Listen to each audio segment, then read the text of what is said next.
মাতৃর গর্ভ যন্ত্রণা উপভোগ করে পূবাকাশ জন্ম দেবে সূর্যে। আকাশের রোদ্দুর ঢেলে সূর্য বলে, আকাশ, আমি তোমার শ্রেষ্ঠ সন্তান, আমার সৌর্যে বীর্যে পূব আকাশে গান। আমাকেও সেই মতো শ্রেষ্ঠ ধনুর্বিদ হয়ে উঠতে হবে।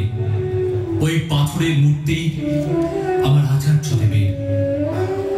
গুরুদেবের চোখ আমার দিকে তাকিয়ে থাকে। আচার্যদেব, আচার্যদেব, আপনার স্পর্শ আমার আঙুলে। কে কার ছায়া মূর্তি? ছায়া নয়, ছায়া নয়, এই আঁধারের মধ্যে কে যেন জোনার ছেলে দাঁড়িয়ে আছে। আমি কি স্বপ্ন দেখছি? চাঁদের হাত ধরে আজকে স্বপ্নের মায়াবী জাল। আমি আমি আমি কি স্বপ্ন দেখছি গুরুদেব? আমি কি স্বপ্ন দেখছি? নিষাদ গোষ্ঠীর অধিপতি হিরণ্যধনু আমার পিতা আমাকে দ্রোণাচার্যের শিষ্য বলে জানবেন। শুধুমাত্র শূদ্র সন্তান বলে আপনার আশ্রয় থেকে বঞ্চিত। ক্ষত্রিয়ের সাথে অস্ত্র শিক্ষার কোন অধিকার আমার নেই। কিন্তু আচার্যদেব, আপনাকেই আমি গুরু মানি। এই বিশাল প্রকৃতিতে আপনি সর্বত্র বিদ্যমান। গুরু দক্ষিণা আপনি আমার কাছে যা চাইবেন তার কোনটাই আমার কাছে অদেয় নয়।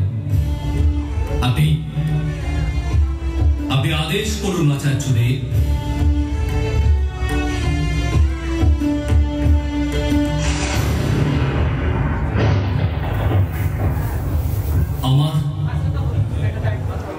আমার ডান হাতের বুড়ো আঙুল, আমার ডান হাতের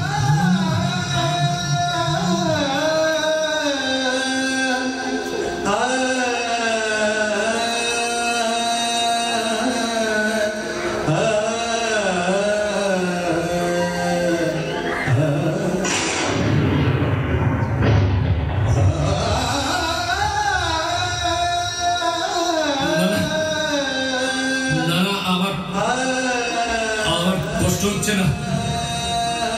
আমি আজ খুব খুশি আচার্যদেব। গুরু দক্ষিণা নিয়ে আপনি আমাকে শিষ্য হিসেবে মেনে নিলেন। আমি খুব খুশি। আমি এই হাত দিয়ে ধনুচালনা করতে পারবো তো? আচার্যদেব, আমি আপনার যোগ্য শিষ্য হয়ে উঠতে পারবো তো? এই হাত দিয়ে আবার আগের মতন ধনুচালনা করতে পারবো তো?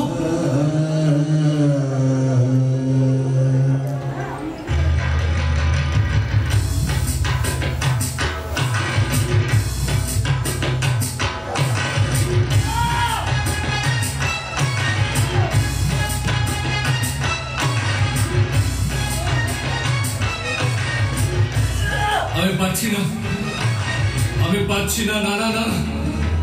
না, হচ্ছে না। আমার ধনুকবাণের গতি কমে গেছে।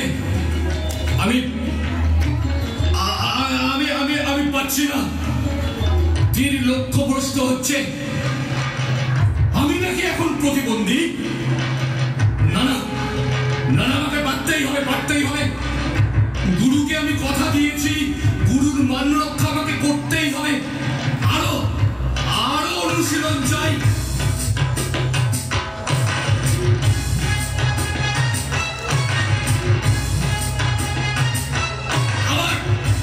আবার ধনুকে যেটা টেনে ছুঁড়ে আরো আমাকে পারতেই হবে। আমি এখন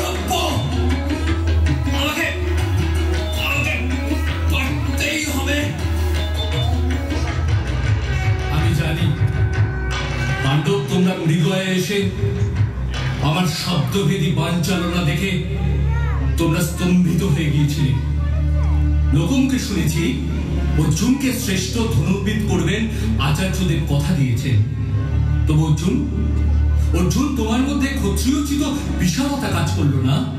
তুমি বলতে পারলে না, এসো এসো আমরা সম্মুখে যুদ্ধ করি, পরস্পর প্রহার করি একে অপরকে, যত পারি দেখাই ধনুকবাণীর প্রয়োগ নৈপুণ্য। কৃষ্ণ, তুমি আমার সম্পর্কে বলেছিলে একলব্য বনচর নিষাদ হলে কি হবে? নিজের মর্যাদা এবং নিজের বীরত্বের সম্বন্ধে এতটাই সচেতন যে তাকে যুদ্ধে অতিক্রম করা ভীষণ কষ্টসাধ্য ছিল।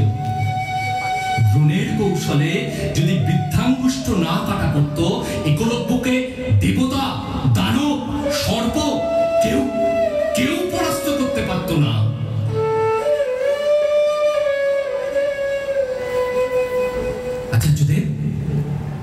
আচার্যদেব, আমার এই স্বীকৃতি সবটুকুই আপনার জন্য, শুধুই আপনার জন্য। আচার্যদেব, দ্রৌপদীকে নিয়ে যখন পাশা খেলা হচ্ছে, তখন সৌভপতি শাল্যের সঙ্গে কৃষ্ণের যুদ্ধ হয়। সেদিন কৃষ্ণ এমন কোন মহাবীর ছিলেন না যিনি আমার ভয়ঙ্কর বাণ বর্ষণে আহত হয়নি। কৃষ্ণ, তুমিও আমার সরাঘাত থেকে মুক্ত থাকুনি। অতএব আমিও ভাগ্যের দ্বারা নিয়ন্ত্রিত চরিত্র হলাম। আমাকে ইতিহাসের পাতা থেকে মুছে ফেলতে কৃষ্ণ তুমি বলরামকে পাঠিয়ে দিলে আমাকে হত্যা করতে। মহাভারতের যুদ্ধে খোলা আকাশের তলায় আমার সাথে অর্জুনের দেখা হলো না। বলরাম, আপনি তো দেবতা। আমার মতো একজন প্রতিবন্ধী শূদ্রের সাথে কপট যুদ্ধে নামলেন। বলরাম, কৃষ্ণ, আপনারা জানেন না একলব্যরা যুদ্ধ করতে যুদ্ধক্ষেত্রে মরতে ভয় পায় না।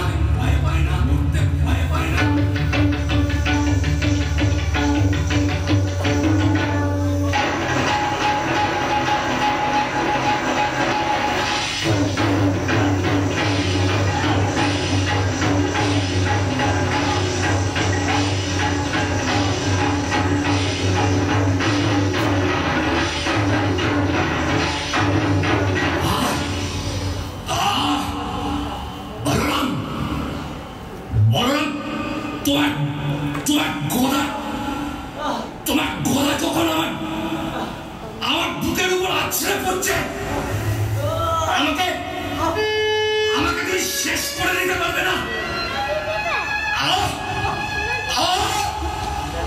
আমি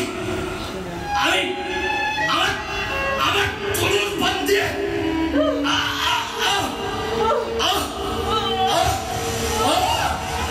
এখন আমার সামনে একটা সমুদ্র, আমাকে সমুদ্রে ঝাঁপ দিতে হবে। বললাম কৃষ্ণ, শেষ পর্যন্ত তুমিও